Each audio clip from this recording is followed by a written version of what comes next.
And we are live here in our The Rose Meditation podcast, weekly podcast. I'm Nunu. I'm here with Fernando Nis. Hello, hello. How are you? Very good. How are you? I'm good. I'm good. Good, good. Yeah, so today's subject is about flexibility. Good subject. Yes. And the $1,000 question is why? Why should we train flexibility? Oh my goodness.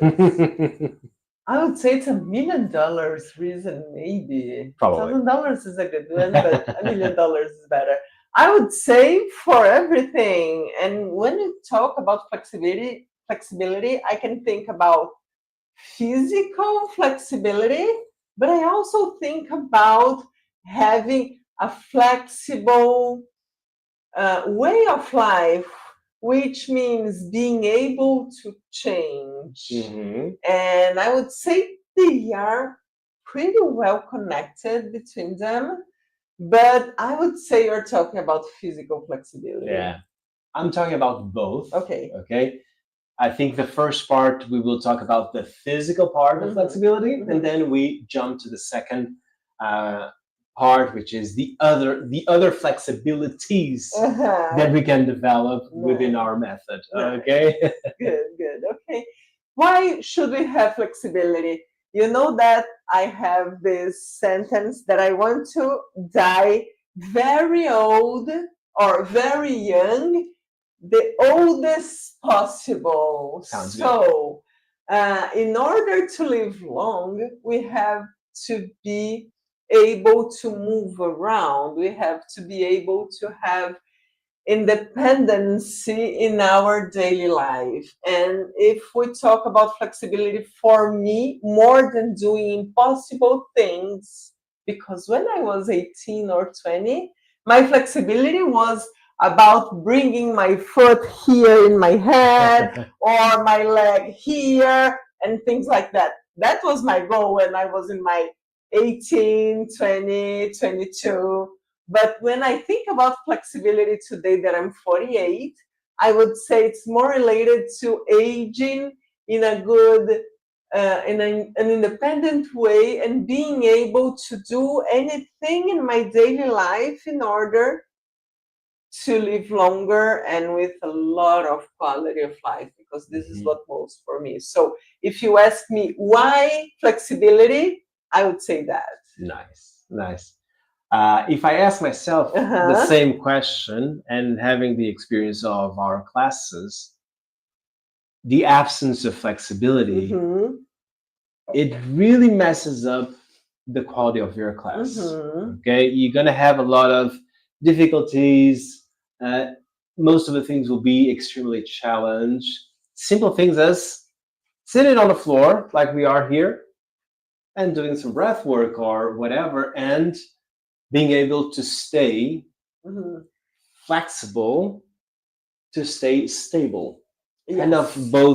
both things, right? And when you when your body doesn't have a big amount of flexibility, it's very stiff, everything is going to be difficult, or you're going to have a hard time to explore the other techniques because it's kind of holding you back Yeah. somehow. So my question to why flexibility, because you need to. Yeah. Okay, because we all need to have a good amount of flexibility for our general well-being, Mhm. and that doesn't mean only the class. Yes. Okay, that means like uh, when you change your clothes or when you try to reach something on a higher cabinet or something, you are always using flexibility somehow. So that's good. That's And good to also train. being able to play with the nephews and the puppies and everything. I really need my flexibility to be able to be on the floor playing with Kiko and throwing the ball and hugging Lola and this kind of thing. If you have tough, stiff muscles, you're not going to be able to express yourself. Mhm. And I really do want to be able to do that for a long time. to Okay. go down on the floor and play with a puppy or a kitty, and or any other animal, or going to the beach and be able to lie down on the floor and stand up and go to the sea, jump in the sea. You need flexibility in order to have your to live your life fully, Hmm. right? Yes, yes. If you have like stiff muscles, if you can't move, you're not going to be able to do a lot of important things that you really Yes, like to. yes, yes. For example, we travel a lot. We love to travel by car or by plane, and if you are in the plane and your muscles are too stiff, Stiff. stiff, are too stiff, it's going to be really uncomfortable. Yeah. Or we are planning to go to Italy at the end of the year. It's going to be 2,000 kilometers or Mhm. 1,500 miles. You need to stretch, you need to adjust your body inside the car. Mhm. We're going to take 3 days, of course. But in order to be able to enjoy the ride, you need to be comfortable. And to be comfortable, you need to have Mhm. flexibility, right? Yes, that's true. That's true. But we all know that when we are born, we are extremely flexible. We are We are like 2000% flexible. 10 out of 10. But we all kind of lose that flexibility. So when you start to practice, were you flexible, or was it something challenging, or was it something easy for you? Since I was young, because I started doing the rules when I was 15, Hmm. I would say almost everyone is flexible in their 15s, Hmm. right? Not everyone, but a lot of people. So I would say yes, I was pretty flexible. Yeah, I wasn't. Mhm. So I was, when I started practicing, I was 22. Yeah, 22, Okay. and not flexible at Mm. all. Okay, I was a very, very stiff.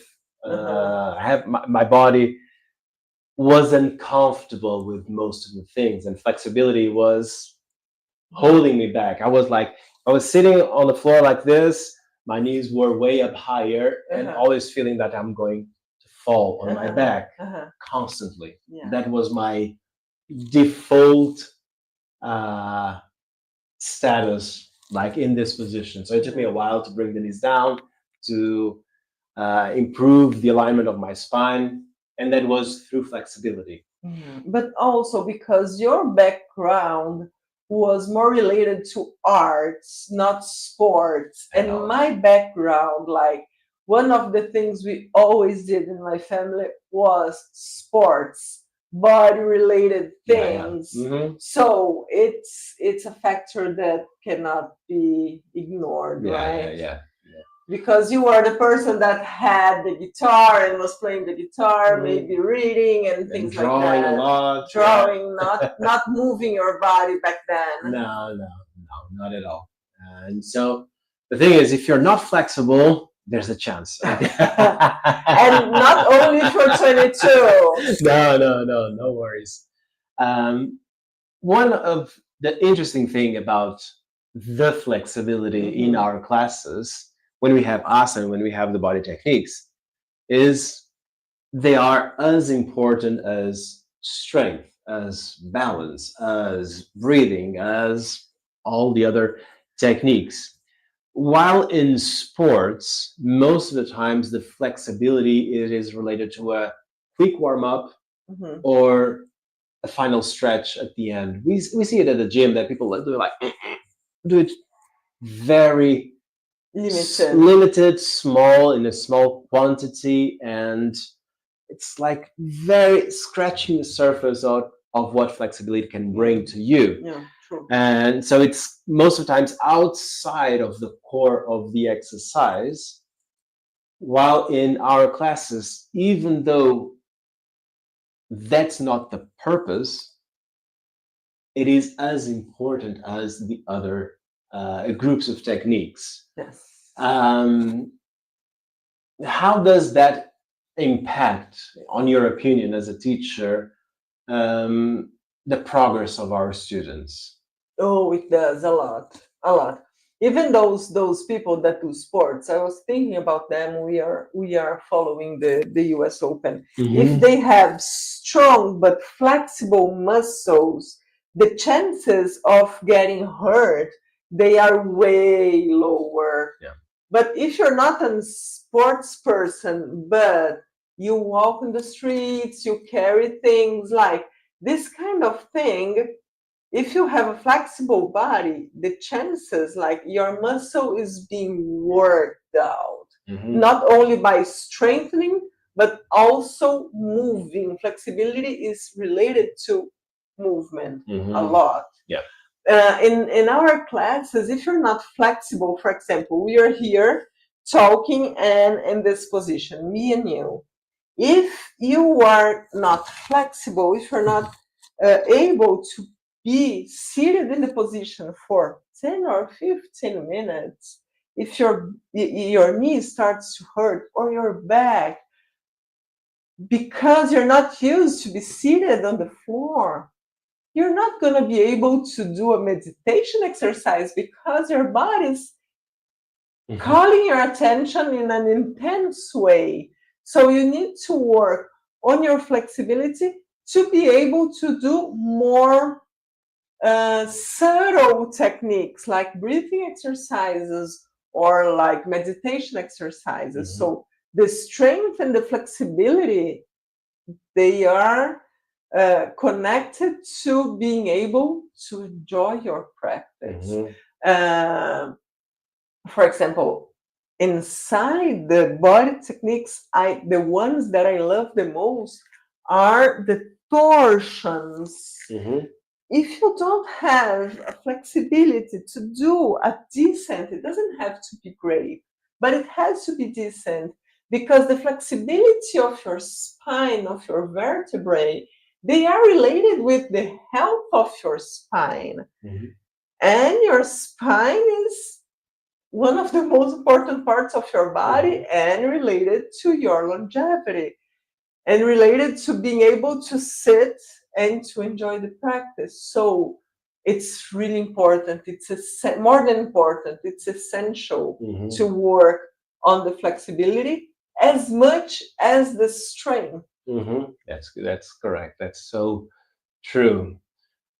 But there's also a very interesting detail, which is our attitude towards flexibility. Like if we think about a flexible person, we imagine a dancer, a ballet Mhm, dancer, mhm, and usually those trainings to gain flexibility, they can be intense in a way of putting a lot of tension, putting a lot of weight, putting a lot of physical strength over the flexibility, which is usually a painful way of gaining flexibility, mhm, which is something that we see in those disciplines. mhm.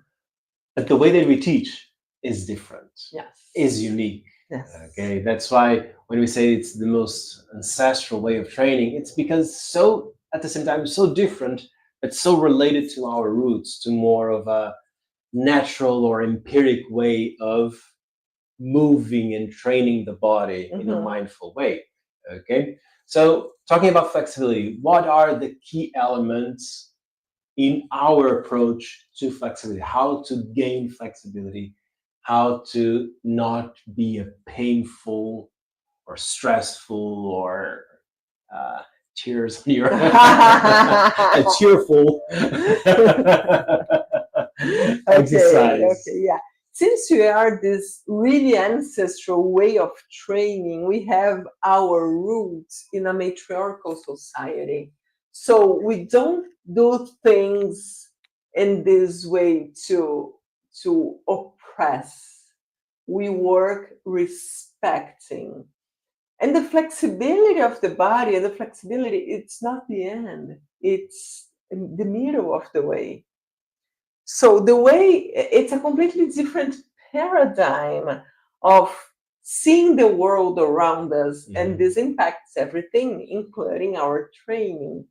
So, and this ancient matriarchal way, if you want to reach your knees on the floor, it's not because you are comparing with Nuno to see which one is better.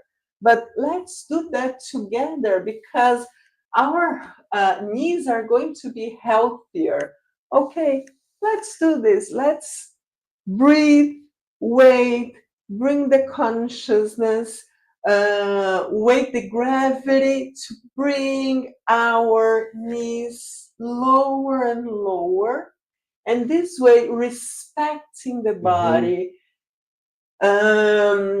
doing a mentalization and doing a breathing exercise at the same time, bringing the consciousness to the area with respect, respecting the person's limits, respecting the person's time, respecting everything. You're going to see that your body is going to respond to the stimuli that is being made. So just holding the position, we don't do repetition because this is modern, right? Our way of training is deeply related to nature. And you don't see a cat or a monkey or a dog doing repetition. It doesn't make sense. They just hold the position how they want to because they want to live longer in a healthy way. So they're just there and we are just here talking and working, and then our knees just go down, respecting the limits, not push, push, push, because it can be more effective. But not everything is about effectiveness, right? It's about pleasure, it's about enjoying the moment, it's about long lasting results and not immediate results. It's not the result for the next competition, it's the result for when I'm 80 or 90. And I think this is a different way of seeing life. That's so true. That's so true. And another interesting thing is, since our classes are not focusing just one technique or one group of techniques, so when we are training breathing exercises or relaxation, and these two are very connected to flexibility, you're going to use that knowledge, that know-how that you acquired during other classes to apply to your flexibility. Right? So you give the example of a torsion. Yes. So if I breathe out and twist the spine, I can increase the range of movement. So my torsion will be more expressive, right? But if I don't breathe that way, if I breathe the other way, if I inhale and try to twist, I don't have space to do my best. Okay.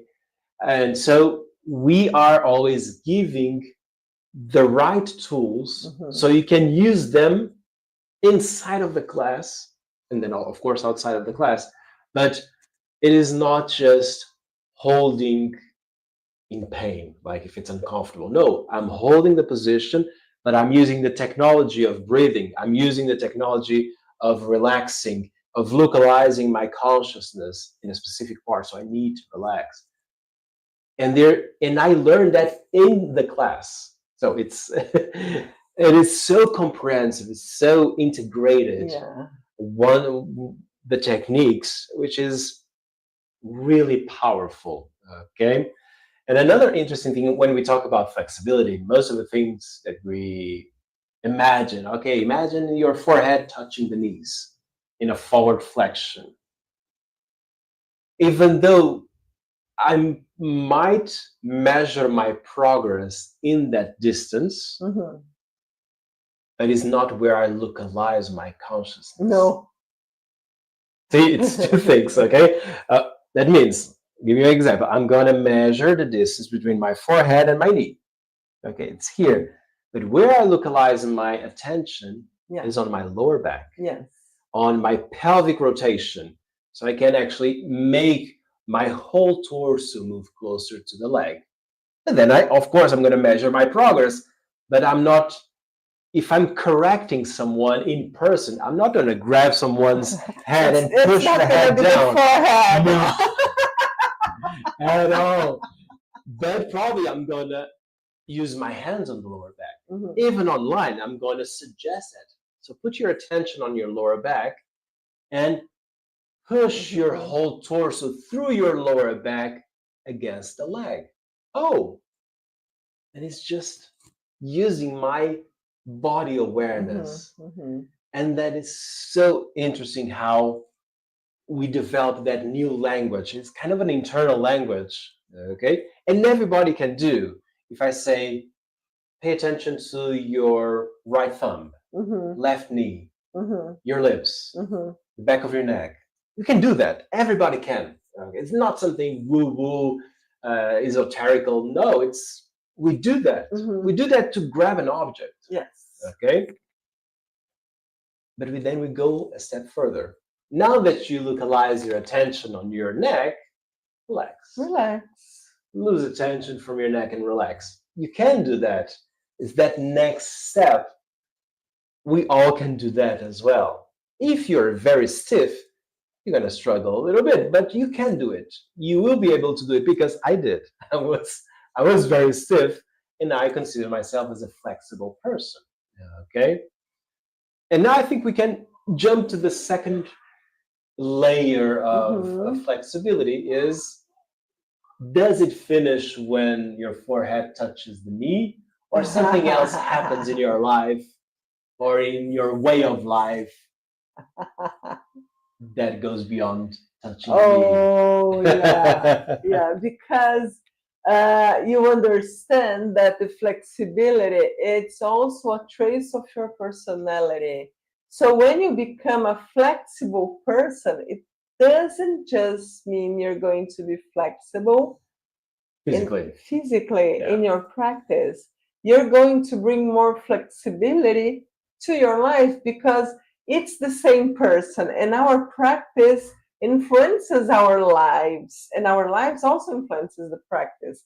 For example, if you're someone that works 8 hours a day in a chair, working seated in a chair, of course your forward flexion, it's going to be Compromised. impacted. Compromised. It's going to be impacted by those 8 hours sitting like this. For example, you're not going to be able to have an open chest and shoulders. So it has an interaction between everything. If you learn to breathe better inside the practice room, you're going to bring that to your daily lives. Yeah. To your daily life. It's normal. So if you work on your flexibility, you are being able to understand and to bring to your life that, oh, I can go further.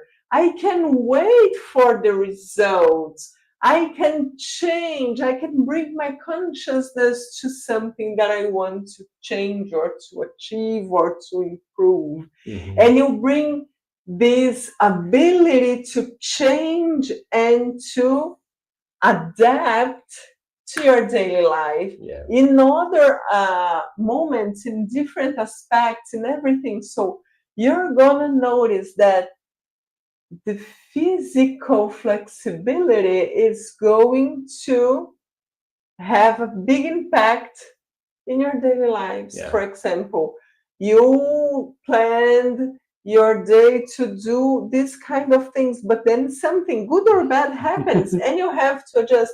If you are a flexible person, you can, okay, let's do that. Right? Yes. Because you're used to have this flexibility. Yeah. I always like to see the opposite, as we did. Like, if someone is not flexible, that person is going to struggle with the class in a few things. Okay, not everything's going to be hard. It's not that I'm saying that, but for a few things, it might be challenging or more challenging than to others that are more flexible. But then when we see someone very tense, Mhm. stiff, with minimum flexibility, Mhm. we kind of project that one's personality not to be flexible Mhm. as well, to be tough, to be uh, narrow minded, not in everything in life, but for Mhm. a few Mhm. things.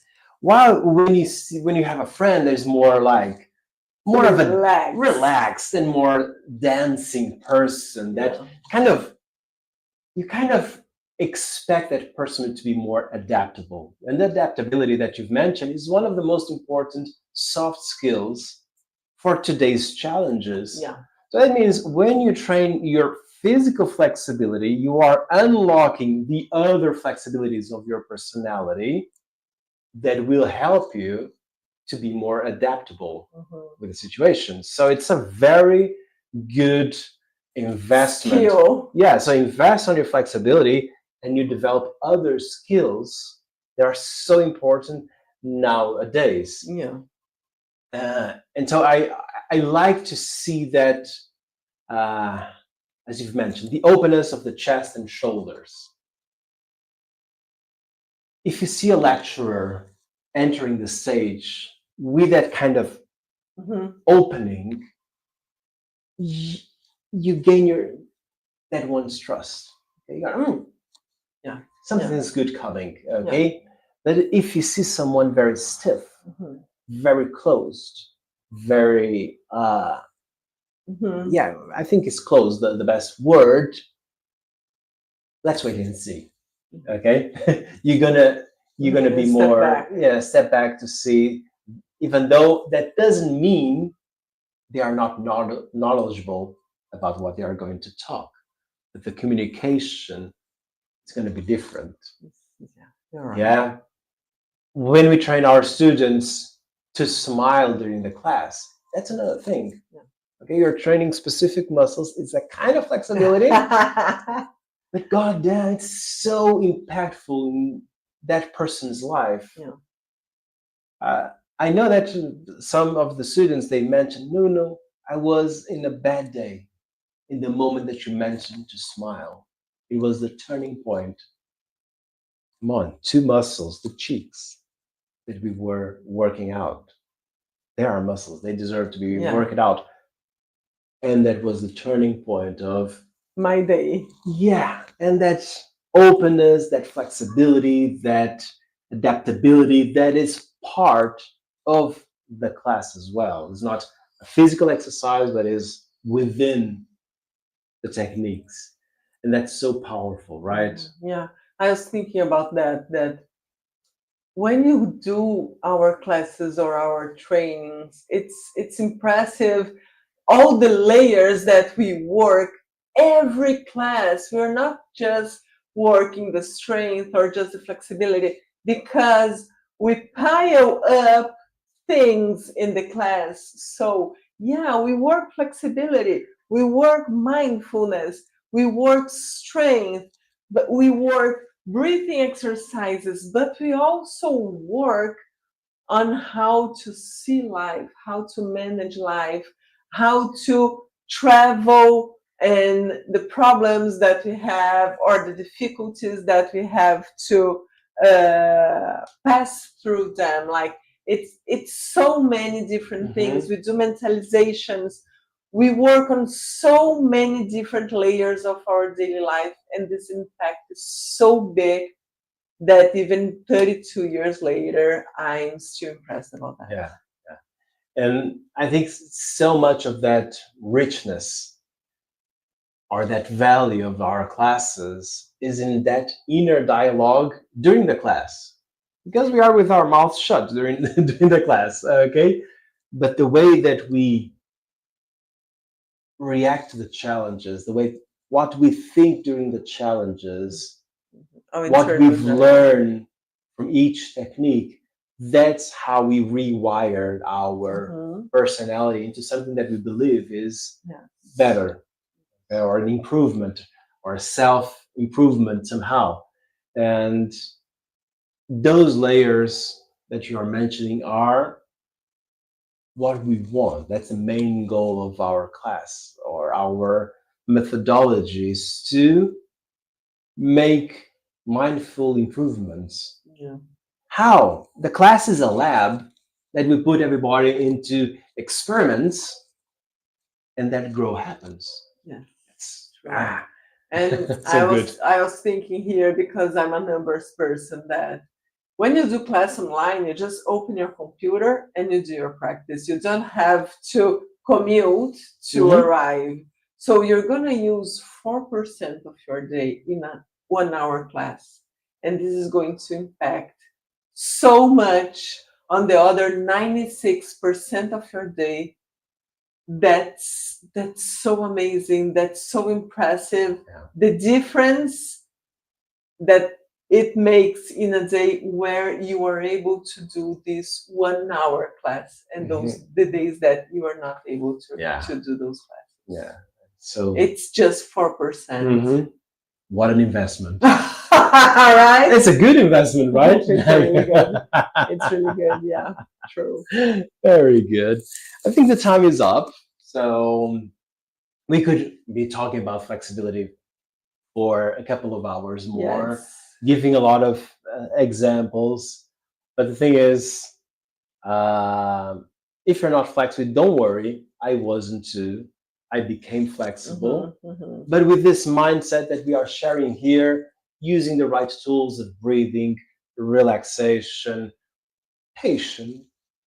We need a lot of patience. We need not to compete with others. Let's do it together. Use the force of the group Yeah. to leverage the results. Mhm. And then the reflections of that exercise into so many other things of your life, your personality, which are a win-win thing. So be flexible. Yay. Have a mindful week. See you next week. See you next week. Bye bye.